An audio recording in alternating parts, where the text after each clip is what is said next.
done it. I'm brilliant. I've solved the mystery as to why I cannot be productive. And that's it. Oh, well, now you just see my reflection. Hi! Hi, that's me! Okay. Let's try this again. Behind the curtain. Rain. You see those droplets? Rain.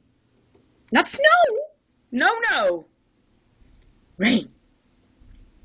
It is December 14th, Mother Nature. Just do me solid right now.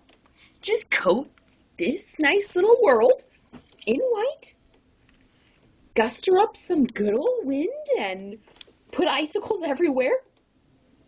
Because in 11 days, if that doesn't happen, and I have a green Christmas like the Bare Naked Ladies tell me I will every single year, I'll be very upset, and you don't want to see me when I'm upset, Mother Nature. We've had this discussion many times. So, as you can see, I like snow. And as you can see, it's a happening. I don't know what to do, you guys.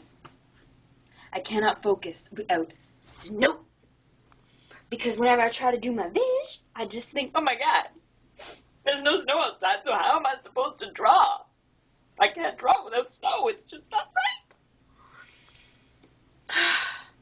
Global warming. I hate global warming. I bet you'd have snow if it weren't for global warming. Anywho, fight the good fight. Talk to Mother Nature for me. I figure if we all band together and we all talk to her, we'll have snow in no time, right?